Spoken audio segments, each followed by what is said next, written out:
बहुत बहुत स्वागत है आप सभी का पढ़ाई के ऑनलाइन पर। आज की क्लास के माध्यम से फाइनली हम आपका क्वेश्चन पेपर लेके आ चुके हैं, जो कि आज ही इसका एग्जाम हुआ है। बीए बीएससी बीकॉम सभी कोर्स में आपके थर्ड सेमेस्टर में आपका को कर के कोर्स के तहत human values and environmental studies का पेपर जो कि आज ही हुआ है राजा सुहेलदेव विश्वविद्यालय जो कि आजमगढ़ में पड़ता है। इसमें आज ही इसका एग्जाम हुआ है। आज इसकी मैं आंसर की करा रहा हूँ, इसलिए जो भी विद्यार्थी महाराजा सुहेलदेव विश्वविद्यालय आजमगढ़ का देख रहा हो वीडियो को ज़्यादा से ज़्यादा शेयर करेगा दोस्तों पर, जिससे सभी विद्यार्थी जो है अपनी आंसर की सही से देखेंगे कि उन्होंने एग्जाम में जो है कितने % गोला सही हुई मार्कशीट पर भर के आए हुए हैं। पेपर की हम बात करें तो पेपर आपका जो 75 इसमें जो क्वेश्चन आपके आए हुए थे और 75 नंबर का आपका पेपर भी था। आपका जो है 1.5 घंटा इसका जो है समय दिया गया था करने को। 75 इसमें एमसीक्यू क्वेश्चन आए थे, जो कि सभी आपको प्रश्न आपको करना था। ये भी प्रश्न आपको जो है छोड़ना नहीं था। देखो इसका पहला क्वेश्चन देखिएगा कि पूछा गया था कि नैतिक जो है मूल्यों को जो है महत्व दिया है। तो नैतिक मूल्यों को जो है किसने महत्व दिया है? तो आदर्शवाद ने जो है इसको महत्व दिया है, और जो प्रयोजनवाद ने भी जो इसको थोड़ा सा महत्व दिया, लेकिन सबसे ज़्यादा जो है आदर्शवाद जो है नैतिक मूल्य और स्पिरिचुअल वैल्यू आपकी जो है, जो कि मोरल वैल्यू और आपका जो है स्पिरिचुअल वैल्यू, दोनों को सबसे ज़्यादा जो इम्पोर्टेंस दिया है वो दिया है आदर्शवाद ने। इसका जो विद्यार्थी इसमें का दूसरा लगाए हैं तो उनको नंबर मिलेगा। अगला भी देखिएगा 2 नंबर क्वेश्चन कि मूल्यों का जो है प्रशिक्षण जो है दिया जाता है। तो मूल्यों का जो प्रशिक्षण दिया जाता है तो विद्यालय में भी दिया जाता है, परिवार के द्वारा भी दिया जाता है, और जो धार्मिक आपके संस्थान होते हैं उसमें भी जो है दिया जाता है। इसलिए इसमें का डी ऑप्शन से रहेगा उपरोक्त के सभी। अगला देखिएगा मूल्य का अर्थ क्या है? मूल्य का अर्थ है तो मूल्य का जो है अर्थ है सामाजिक आधार भी है, दार्शनिक आधार भी है और मनोवैज्ञानिक आधार भी होगा। इसलिए आप डी लगाइएगा उपरोक्त के सभी। अगला फिर देखिएगा 4 नंबर क्वेश्चन है, तो मैं द्वारा कराया क्वेश्चन सेम टू सेम फंसा है कि विवेकानंद के अनुसार जो है शिक्षा का उद्देश्य जो होना चाहिए तो जीवन निर्माण भी होना चाहिए और मानव निर्माण भी होना चाहिए और जो है चरित्र निर्माण भी होना चाहिए। इसलिए इसमें का डी ऑप्शन से रहेगा उपरोक्त के सभी। तो 5 नंबर जो आपका क्वेश्चन दिया हुआ है कि कार्य के बिना जो है धन एक घातक पाप है, या जो है गांधी के जो इस दृष्टिकोण पर बल देता है, यानी किस जो है दृष्टिकोण पर ये जो है बल देता है? तो ये जो देता है रोटी श्रम जो है अवधारणा पर देता है। ठीक है, आपका जो है ब्रेड लेबर कंसेप्ट पर देता है। इसका पहला ऑप्शन एकदम से रहेगा इसमें का। और जो है ट्रस्टीशिप पर भी हो सकता है, लेकिन मेरे हिसाब से पहला ऑप्शन इसमें का ज़्यादा सही है, इसलिए पहला ऑप्शन एकदम से रहेगा। अब यूनिवर्सिटी क्या मानती है, हो सकता है इसमें का सी ऑप्शन को ठहराए, लेकिन इसका जो आंसर सही रहेगा ये जो कार्य के बिना जो धन एक घातक पाप है, इसका जो मेन प्रिंसिपल है, ठीक है, जो कॉन्सेप्ट है ये आपके रोटी श्रम पर ही आधारित, इसलिए पहला ऑप्शन एकदम सही रहेगा। अगला फिर देखिएगा 6 नंबर क्वेश्चन कि गांधी जी ने जो है 1925 ईस्वी में जो है यंग इंडिया में जो है कितने पापों का जो है उल्लेख किया था? तो गांधी जी ने जो है 7 पापों की उदाहरण दिया था, मैंने आपको पढ़ाया भी था। इसका तीसरा ऑप्शन एकदम से रहेगा। अगला भी देखिएगा कि खोजे गए डेटा की गोपनीयता जो है बनाए रखने के लिए किसका जो उपयोग करना जो आवश्यक होता है? तो जो है किसका उपयोग करना आवश्यक रहता है? तो व्यक्तिगत जो है सर्च इंजन का। ठीक है, इसका जो राइट इसमें करेगा और रहेगा इसमें का बी ऑप्शन। अगला देखिएगा आपकी स्क्रीन पे आज का wings of fire, APJ Abdul Kalam ji की पुस्तक है। मैंने आपको कहा भी था कि एग्जाम में क्वेश्चन आपके फंसेगा। अगला भी देखिएगा एपीजे अब्दुल कलाम जी का पूरा नाम क्या है? तो जो है इनका जो पूरा नाम था अबुल पाकिर जैनुलाब्दीन अब्दुल कलाम। इसका जो भी विद्यार्थी इसमें का बी ऑप्शन को गोला किए हैं दूसरे ऑप्शन को, उनको नंबर मिलेगा। फिर अगला देखिएगा 10 नंबर क्वेश्चन कि जो है संगठित अपराध के लिए कार्य क्षेत्र जो है प्रदान करता है। तो कौन प्रदान करता है भैया? तो करप्शन करता है, भ्रष्टाचार करता है। इसमें का जो राइट रहेगा 10 नंबर का भ्रष्टाचार हो जाएगा। अगला भी देखेगा भ्रष्टाचार के जो है क्या कारण है? तो आर्थिक जो है असुरक्षा है, और जो है आय की जो उच्च दर भी है, और लोकतांत्रिक जो प्रणाली भी हो जाएगी। इसलिए इसमें का आप डी लगाइएगा उपरोक्त के सभी। अगला फिर 12 नंबर क्वेश्चन आपके स्क्रीन पे आ चुका है कि रिश्वतखोरी अधिनियम जो कि 2010 में ये लागू हुआ था। ठीक है, कितने इसमें जो है अपराध शामिल है आपको बताना है। इसमें जो है कितने अपराध शामिल, तो इसमें जो टोटल 4 आपके अपराध शामिल है। इसमें का जो है दूसरा ऑप्शन एकदम से देगा। फिर अगला देखिएगा जो कि 13 नंबर क्वेश्चन है कि NCAP इसका जो है फुल फॉर्म क्या है आपको बताना है। तो N से आपका हो जाएगा नेशनल, और C से आपका क्लीन, A से हो जाएगा एयर, और P से हो जाएगा प्रोग्राम। इसका जो विद्यार्थी का पहला ऑप्शन लगा के आए हैं नेशनल ग्रीन एयर प्रोग्राम, यानी जो है राष्ट्रीय स्वच्छ वायु कार्यक्रम, तो उनको नंबर मिल जाएगा। इसका पहला ऑप्शन पूर्णतः सत्य है। अगला भी देखिएगा नीति आयोग की स्थापना जो है कब हुई? ये तो क्वेश्चन मैं आपको कराया था स्पेशली, ये हर एक पेपर में क्वेश्चन कॉमन था। तो इसकी जो स्थापना हुई थी 1 जनवरी 2015 को इसकी स्थापना हुई थी। जो विद्यार्थी इसमें का दूसरा ऑप्शन लगा उनको नंबर मिलेगा। अगला भी देखिएगा, चलिए अगला क्वेश्चन देखिएगा कि जो है इथोस जो कि इसका जो अर्थ होता है वो क्या होता है, तो इसका जो अर्थ होता है इथोस का, जबकि इथोस जो है ये आपके जो ग्रीक भाषा का शब्द है, इसका अर्थ होता है कैरेक्टर होता है, चरित्र होता है। ये भी आपको क्वेश्चन आपको करा था, इसका जो भी विद्यार्थी इसमें का तीसरा ऑप्शन लगाए हैं कैरेक्टर, उनको नंबर मिलेगा।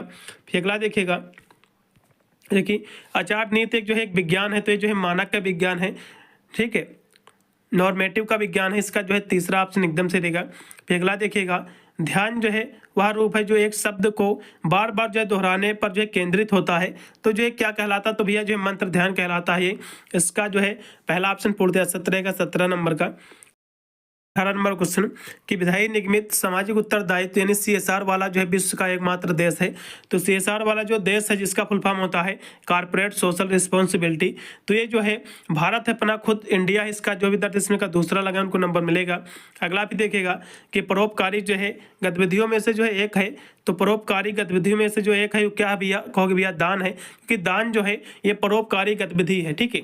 इसमें का जो है दूसरा ऑप्शन एकदम से देगा 19 नंबर क्वेश्चन का। फिर अगला देखेगा CSR जो है क्षेत्र निकटता से जो है जुड़ा हुआ है, तो CSR जो कि सोशल जो है कॉर्पोरेट सोशल रिस्पॉन्सिबिलिटी, ये जो जुड़ा हुआ है ये आपके सतत विकास से आपके जुड़ा हुआ है, सस्टेनेबल डेवलपमेंट जिसको हम सतत विकास कहते हैं। इसका जो विद्यार्थी इसमें का तीसरा ऑप्शन लगाए उनको नंबर मिलेगा। फिर अगला देखिएगा बिल गेट्स ने जो है माइक्रोसॉफ्ट का जो आरंभ जो है ये कब किया था, तो बिल गेट्स ने जो माइक्रोसॉफ्ट का आरंभ किया था वो किया था अप्रैल 1975 में किया था। इसका पहला ऑप्शन पूर्णतः 17 का अप्रैल 1975। फिर अगला देखिएगा कि जो है निगमित शासन है, तो ये जो है भारतीय निगम है, ठीक है, भारतीय कॉर्पोरेट है, क्योंकि ये जो CSR है भारत का ही है, इसमें का जो है दूसरा ऑप्शन एकदम से देगा। अगला फिर देखिएगा कि नैतिक निर्णय प्रक्रिया का जो है अंतिम चरण क्या है आपको बताना है, तो इसका जो अंतिम चरण है वो है जो है परिणाम से जो है सीखना है, इसका तीसरा ऑप्शन रहेगा इसमें का सही।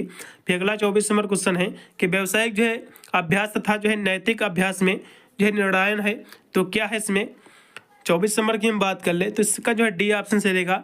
इसमें जो है एक समान जो है राजनीति तथा जो प्रक्रिया जो इसमें शामिल है, इसका चौथा ऑप्शन से रहेगा।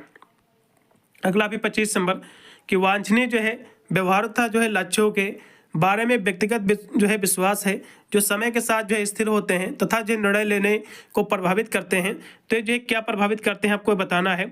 तो आपके व्यक्तिगत जो मूल्य होते हैं जिसको हम पर्सनल वैल्यूज कहते हैं यही प्रभावित करते हैं, ठीक है। इसमें का जो है दूसरा ऑप्शन एकदम से देगा। फिर अगला देखिएगा कि प्रबंधन का जो है भारतीय मॉडल है, तो प्रबंधन का जो है भारतीय मॉडल कौन सा, इसमें से जो है मूल्य चलित जो है समग्रता है, इसका जो है पहला ऑप्शन पूर्णतः सत्य रहेगा इसमें का 26 नंबर क्वेश्चन का। फिर अगला 27 नंबर देखेगा कि एक जो है वैदिक शब्द है जो किसी के जो है चुने हुए लक्ष्यों को प्राप्त करने का जो है तरीका है, तो ये जो है साधना है। क्या है साधना है, साधना एक जो है एक वैदिक जो है शब्द है। साधना क्या है, एक वैदिक शब्द है जो किसी के जो है चुने हुए लक्ष्यों को प्राप्त करने का एक तरीका है, ठीक है। इसका जो है साधना, इसका तीसरा ऑप्शन पूर्णतः सत्य रहेगा। अगला देखिएगा सृष्टि के जो है मूल तत्व कितने तक को भी, आप सृष्टि के 5 मूल तत्व हैं, कितने हैं 5 मूल तत्व। मैंने आपको बताया भी था कि धरती, आकाश जो है, आग, वायु और पानी, 5 इसके तत्व हैं, पंच तत्व से बना है, ठीक है। इसका जो भी विद्यार्थी इसमें का दूसरा ऑप्शन लगाए उनको नंबर मिलेगा। अगला देखिएगा कि नैतिक दुविधा क्या है, तो नैतिक दुविधा की हम बात करें तो ये जो है आपके मूल्यों के बीच जो नैतिक संघर्ष होता है यही होता है, ठीक है। इसका चौथा ऑप्शन फिर अगला देखिएगा 30 नंबर क्वेश्चन है कि इनमें से जो है कौन सा जो है कारक है जो नैतिक तथा जो है अनैतिक व्यवहार को जो है प्रभावित करता है, तो कौन सा इसमें का कारक है आपको बताना है। तो इसके हम बात कर ले जो कि आपका 30 नंबर क्वेश्चन है, इसमें जो नैतिक दुविधा है यही आपका इसका पहला ऑप्शन से रहेगा। फिर अगला देखिएगा, अगला भी 31 नंबर क्वेश्चन है कि निम्नलिखित में से जो है कौन सा विपणन नैतिक जो है मुद्दे की श्रेणी नहीं है, तो इसमें का जो दूसरा ऑप्शन दिया हुआ है कि विपणन जो है निर्देशक की नैतिकता, तो इसका कोई भी जो है श्रेणी ये नहीं है और सभी हो जाएंगे, इसलिए इसमें का दूसरा ऑप्शन केवल सही रहेगा। फिर अगला देखिएगा 32 नंबर क्वेश्चन है कि निम्नलिखित में से जो है कौन सा विपणन के जो है विरुद्ध आलोचना का एक जो है सामान्य स्रोत नहीं है, तो ये जो है जो आपका जो है यूनाइटेड जो नेशंस है ये नहीं है और सभी इसमें का जो है सामान्य स्रोत हो जाएंगे, इसमें का दूसरा ऑप्शन सही होगा। फिर अगला देखिएगा 33 नंबर क्वेश्चन कि विज्ञापन में जो है अति प्रशंसा है, तो विज्ञापन में जो है अति प्रशंसा है, आपको ये बताना है इसमें का कौन सा ऑप्शन सही रहेगा। तो इसमें जो है आपके कि सभी जो है समय जो है नैतिक उल्लंघन है, इसका जो राइट इसमें का रहेगा वो रहेगा इसमें का दूसरा ऑप्शन, ठीक है। चलो अगला देखो, जो कि 34 नंबर क्वेश्चन की विपणन जो है नैतिकता में कौन जो है नैतिक समस्याओं का जो है सामना करना पड़ता है। विपणन नैतिकता में किन जो है नैतिक समस्याओं का सामना करना पड़ता है, तो जो है कालाबाजारी, भ्रामक विज्ञापन और विज्ञापन की जो है विषय वस्तु सभी का, इसलिए इसमें का डी ऑप्शन लगाइएगा।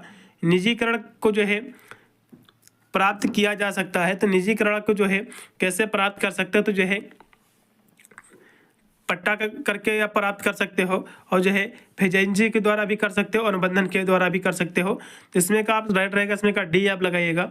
अगला भी देखिएगा, उदारीकरण का जो है उद्देश्य क्या है। उदारीकरण के हम उद्देश्य की बात कर लें तो आपका जो है इकोनॉमिक्स से आपका रिफर हो जाएगा, इसमें का आर्थिक सुधार रहेगा, इसमें का तीसरा ऑप्शन 36 नंबर का। फिर अगला देखिएगा, जो कि 37 नंबर क्वेश्चन है।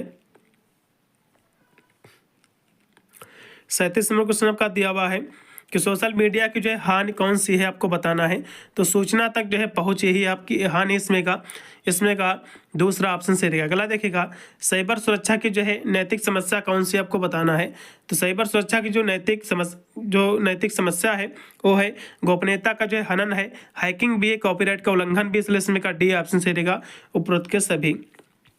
अगला फिर 39 नंबर क्वेश्चन कि जैविक जो है खाद्य पदार्थ की जो है कृषि लागत है, तो कैसी लागत इसके जो है ये पारंपरिक जो है कृषि से अधिक है, इसका पहला ऑप्शन एकदम सही रहेगा। क्योंकि जैविक जो खाद्य होती है जैविक, ठीक है, जो जैविक जो खाद्य उसके होते हैं उसके जब हिसाब से जो खेती की जाती है ऑर्गेनिक फार्मिंग, तो इसमें ज़्यादा रुपया लग जाता है। अगला भी देखिएगा, आपके स्क्रीन 40 नंबर क्वेश्चन देखिएगा कि जैविक जो है खाद्य पदार्थ की जो है कृषि लागत है, तो ये जो है पारंपरिक कृषि से जो है अधिक है, इसका पहला ऑप्शन एकदम सही रहेगा। फिर अगला देखिएगा 40 नंबर कि एक मार्क जो है मानक है, जो ये जो है ये गुणवत्ता की जो है क्वालिटी की जो है माप है, इसमें का जो राइट रहेगा इसमें का वो रहेगा, इसमें का डी ऑप्शन गुणवत्ता। फिर अगला देखिएगा 43 नंबर क्वेश्चन कि पारिस्थितिकी तंत्र का जो है अंग है, तो पारिस्थितिकी तंत्र जो कि आपका इकोसिस्टम होता है, इसमें जो पौधे भी होते हैं, जंतु भी होते हैं और जो आपके अपघटक भी होते हैं, इसलिए इसमें का डी ऑप्शन से रहेगा, उपयुक्त का सभी। अगला देखो कि कृत्रिम जो है पारिस्थितिकी तंत्र का उदाहरण है, तो कृत्रिम भैया कौन सा हो जाएगा। झील ये तो भैया प्राकृतिक है, वन भी प्राकृतिक है और सागर भी प्राकृतिक, लेकिन फसल का जो मैदान होता है ये आर्टिफिशियल है, इसलिए इसमें का राइट रहेगा, इसमें का तीसरा ऑप्शन। अगला भी देखिएगा, दिन अथवा जो है रात में प्रकाश संश्लेषण के लिए जो है कौन सी गैस जो आवश्यक होती है, तो प्रकाश संश्लेषण के लिए जो गैस आवश्यक होती है वो होती है CO2 होती है, कार्बन डाइऑक्साइड, इसका जो रेट रहेगा इसमें का दूसरा ऑप्शन। फिर अगला देखिएगा, श्वसन प्रक्रिया में पौधे जो है कौन सी गैस जो है उत्सर्जित करते हैं, तो कार्बन डाइऑक्साइड का जो है वो जो है ग्रहण करते हैं, जो है ऑक्सीजन का जो है निष्कासन करते हैं, ठीक, उत्सर्जित करते हैं, इसलिए इसमें का जो रेट रहेगा O2 रहेगा, ऑक्सीजन। अगला देखो प्रोड्यूसर जो है कहलाते हैं, तो प्रोड्यूसर जो होते हैं आपके पेड़ पौधे होते हैं। पेड़ पौधे जो होते हैं प्रकाश संश्लेषण की जो है उपस्थिति में अपना भोजन स्वयं बनाते हैं, जिसको हम जो है स्वपोषी भी कहते हैं। तो पेड़ पौधे जो होते हैं इनको हम उत्पादक कहते हैं, लेकिन जो एनिमल होते हैं तो भैया खुद डिपेंड रहते हैं, दूसरे पर निर्भर रहते हैं, ठीक है, जिसको हम परपोषी कहते हैं। तो ये तो आपके जो है प्रोड्यूसर नहीं होंगे, ये क्या होंगे आपके, ये कंज्यूमर आपके होते हैं। तो इसमें पूछा है कि उत्पादक कौन होते हैं भैया, तो जो प्लांट्स जो होते हैं उत्पादक होते हैं, इसका पहला ऑप्शन केवल सही रहेगा और इसमें का गलत है। देखो अगला भी क्वेश्चन, ओजोन परत में जो है उपस्थित है, ओजोन परत जो है ये जो है किसमें जो है उपस्थित है आपको बताना है। क्वेश्चन महत्वपूर्ण है। 46 की बात करें तो जो है समताप मंडल में, इसका जो राइट रहेगा इसमें का दूसरा ऑप्शन। अगला भी देखिएगा, पृथ्वी है इस पर जो शुद्ध जल कितना है, तो पृथ्वी पर जो शुद्ध जल है 2.5%, इसका पहला ऑप्शन एकदम से रहेगा। फिर अगला क्वेश्चन देखिएगा, आपके स्क्रीन पे आ चुका कि सैंड स्टोन में जो है सैंड स्टोन जो है ये किससे जो है संबंधित है, तो ये जो है बलुआ चट्टान से संबंधित है, इसका राइट रहेगा इसमें का पहला ऑप्शन। फिर अगला क्वेश्चन आपका कि जैवमंडल क्या है भैया, तो जैवमंडल एक जो है इकोसिस्टम है, एन इकोसिस्टम, इसका राइट रहेगा इसमें का। बायोस्फीयर क्या है, इकोसिस्टम है, इसका जो है तीसरा ऑप्शन एकदम से रहेगा। फिर अगला देखिएगा, सबसे जो है बड़े आकार का पक्षी क्या भैया, तो शुतुरमुर्ग, आपने देखा होगा बहुत ही बड़ा होता है शुतुरमुर्ग, ठीक है, तो ये सबसे बड़ा आकार का पक्षी होता है, इसका जो राइट रहेगा इसमें का दूसरा ऑप्शन। फिर अगला देखिएगा, आपके स्क्रीन पे आ चुका है 51 नंबर कि समुदाय के जो है अंदर विविधता कहलाती है, तो समुदाय के अंदर जो विविधता होती है उसको हम अल्फा जो है विविधता कहते हैं, इसका पहला ऑप्शन पूर्णतः सत्य रहेगा। अगला भी देखिएगा, कौन एक जो है जीवमंडल परिरक्षक क्षेत्र नहीं है, तो कौन सा इसमें का नहीं है, तो जो थार मरुस्थल है ये नहीं है, और सभी इसमें के जीव जो है मंडल का जो है परिरक्षण क्षेत्र है। इसका तीसरा ऑप्शन सही रहेगा, ये कोई भी क्षेत्र नहीं है। अगला देखो 53 नंबर क्वेश्चन कि खाद्य श्रृंखला में जो है मानव की क्या भूमिका होती है। तो खाद्य श्रृंखला में जो मानव की भूमिका रहती है, तो मानव क्या रहता है, जो इकोसिस्टम एक होता है, तो उसमें जो फूड चेन होती है, तो मानव जो होता है, मानव क्या होता है, उपभोक्ता होता है, कंज्यूमर होता है, और जो पेड़ पौधे होते हैं आपके उत्पादक होते हैं, जिसका जो है जो कि मानव की बात कर रहा है, ठीक है, हम लोगों की बात आई है इसमें ह्यूमन की, तो जो मानव होता है एक कंज्यूमर होता है, उपभोक्ता रहता है। इसका जो है तीसरा ऑप्शन सही रहेगा। अगला भी देखिएगा कि खाद्य श्रृंखला जो है ये क्या है, तो ये जो है वह मार्ग जिसमें जो ऊर्जा जो है पोषक तत्व परितंत्र के माध्यम से जो है प्रवाहित होते, इसका जो है चौथा ऑप्शन सही रहेगा। फिर अगला देखिएगा परिस्थिति जो है पिरामिड को किसने जो है तैयार किया है, तो चार्ल्स जो है एल्टन ने किया है इसको, इसका जो है तीसरा ऑप्शन एकदम से रहेगा, चार्ल्स एल्टन ने। फिर अगला देखिएगा जनसंख्या में भारत का जो है वैश्विक स्थान क्या है, तो जनसंख्या में जो है भारत का जो वैश्विक स्थान है, ग्लोबल रैंक है, वो क्या आपको बताना। 56 नंबर की हम बात कर ले, क्योंकि भारत की जनसंख्या जो है सबसे अधिक हो गई है, तो इसमें का जो है पहला ऑप्शन पूर्णतः सत्य रहेगा। क्या रहेगा इसमें का पहला ऑप्शन एकदम सही रहेगा, क्योंकि भारत की जनसंख्या जो है वर्ल्ड में सबसे ज़्यादा हो गई है। अगला भी देखिएगा स्थिरता विज्ञान सतत विकास था जो है किसकी अवधारणा का जो है ये अध्ययन है, तो स्थिरता विज्ञान सतत विकास और जो है किसका ये अध्ययन है, तो ये जो है एनवायरमेंटल आपका साइंस का है, आपके जो है पर्यावरणीय विज्ञान का अध्ययन, इसका जो है पहला ऑप्शन सही रहेगा। फिर अगला देखो जनसंख्या भूगोल, ये किसकी एक शाखा है, तो जनसंख्या भूगोल जो है ये ह्यूमन जियोग्राफी है, जो कि मानव भूगोल की एक शाखा है, इसका जो है तीसरा ऑप्शन एकदम से रहेगा। फिर अगला देखेगा सतत विकास जो है शब्द किस वर्ष जो है अस्तित्व में आया था, तो ये जो अस्तित्व में आया था 1980 में, इसका जो राइट रहेगा इसमें का तीसरा ऑप्शन। फिर अगला देखिएगा ब्रिटेन का जो है कितना भाग पहले से ही जो है चक्रीय है, तो ये जो है 26% है, कितना है 26%, इसका तीसरा ऑप्शन। पर्यावरण जो है अधिनियम जो कि 1986 ये जो है तिथि को लागू हुआ था, ठीक है, क्योंकि बना था 1986 में, लागू कब हुआ था, तो जो है 14 नवंबर 1986 को ही लागू भी हुआ था, इसका जो राइट रहेगा इसमें का डी ऑप्शन से रहेगा चौथा इसमें का। अगला देखो जल अधिनियम जो है कब लागू जो है ये हुआ था, ठीक है, तो इसकी हम बात करें जो कि प्रदूषण की रोकथाम एवं नियंत्रण के लिए जो जल अधिनियम ये लागू हुआ था, ये कब लागू हुआ था, 62 नंबर की हम बात कर ले तो हुआ था 1974 को। कब हुआ था 1974, इसका डी ऑप्शन। अगला भी देखो जल अधिनियम में जो है निहित हैं, तो इसमें 64 धाराएं हैं, इसका पहला ऑप्शन चलेगा। अगला देखो भी क्योटो प्रोटोकॉल के लिए प्रथम जो है प्रतिबद्धता अवधि जो है कब समाप्त हुई है, आपको बताना है। तो ये जो हुई है 2012 में हुई है। कब हुई है, क्योंकि जो क्योटो प्रोटोकॉल है इसको पहले समझ लो, ये जो है 2008 में जो है इसकी शुरुआत हुई थी, ठीक है, इसकी जो है जो शुरुआत हुई थी 2008 में हुई थी, क्योंकि यहाँ से जो इसकी समाप्ति की अवधि पूछी है, और उसको जो समाप्त किया गया था 2012 में। कब किया गया था, 2012 में इसको समाप्त कर दिया गया था, तो इसमें का जो है तीसरा ऑप्शन एकदम से रहेगा 2012। अगला देखो कि बेसल सम्मेलन मुख्यतः जो है संबंधित है, तो ये जो संबंधित है हानिकारक अपशिष्ट पदार्थ जो है उसके निपटान से, इसका जो है दूसरा ऑप्शन से रहेगा। अगला भी देखिएगा कि केंद्रीय प्रदूषण नियंत्रण बोर्ड की स्थापना जो है ये कब हुई थी, जिसको हम शॉर्टकट में CPB कहते हैं, इसकी जिसको हम जो है सेंट्रल पॉपुलेशन जो है कंट्रोल बोर्ड होता है, इसकी जो स्थापना हुई थी वो जो है कब हुई थी, 1974 में इसकी स्थापना हुई थी। कब हुई थी, 1974 में, इसका जो राइट रहेगा इसमें का तीसरा ऑप्शन। फिर अगला देखो केंद्र सरकार द्वारा आपका जो है CPCB में जो है कितने जो है पदाधिकारियों को जो है नामित जो है किया जा सकता है, जिसमें जो है 5 को, ठीक है, मैक्सिमम 5 को। फिर अगला देखेगा पर्यावरण जो है शिक्षा केंद्र की स्थापना जो है एक किस में हुई थी, किस सन में हुई थी, तो इसकी स्थापना हुई थी अगस्त 1984 को, इसका जो राइट रहेगा इसमें का दूसरा ऑप्शन।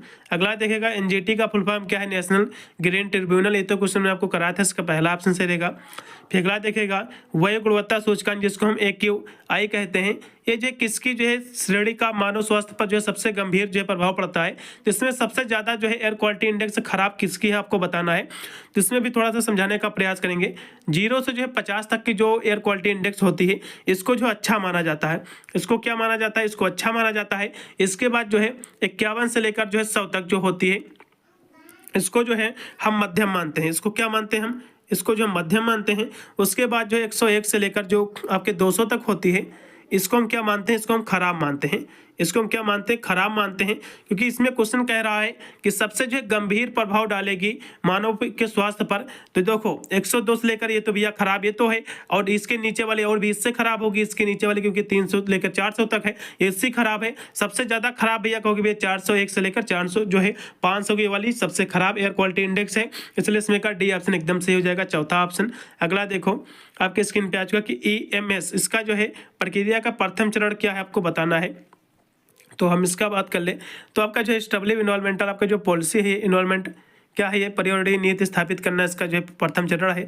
इसका दूसरा ऑप्शन एकदम से रहेगा। फिर देखिएगा कि EMS का जो है कार्यान्वयन का जो है कौन सा स्तर आंशिक EMS कार्यान्वयन जो है राजनीति है, आपको बताना है। तो इसमें जो है कौन सा ऑप्शन सही रहेगा? लेवल ऑफ 2 लगाइएगा, ठीक है। 72 नंबर का लेवल ऑफ 2 लगेगा, एकदम सही रहेगा, लेवल 2।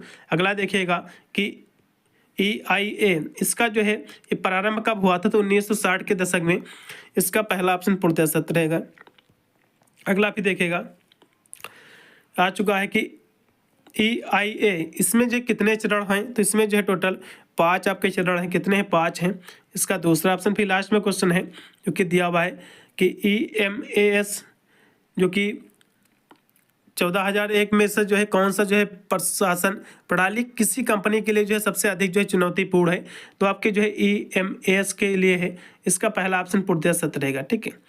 इसका जो है पहला ही ऑप्शन मेरे हिसाब से ज़्यादा बेटर है, यही ऑप्शन इसमें का सही होना चाहिए। चलिए इतने ही क्वेश्चन थे बुरे पेपर में आपके, मैंने जो है सारे आंसर प्रोवाइड कर दिए हैं। कोई ज़्यादा इससे कोई टेंशन भी लेने की आवश्यकता नहीं है। 75 में से आपके आधे तो सही होंगे ही, कोई भी दिक्कत नहीं है। आधे या फिर जो है 40 क्वेश्चन तो सही होंगे, कि बस इसके जो है इसमें केवल पास होना अनिवार्य रहता है। वैसे भी इसके नंबर जो ऐड होते नहीं है, तो इसमें आपको ये ध्यान रहे कि आप फेल ना हो, पासिंग मार्क्स आपके हों, बस कोई ज़्यादा इसमें टेंशन लेने की भी आवश्यकता नहीं है। मिलता हूँ वीडियो के लिए, तब तक सभी को thank you for watching this video.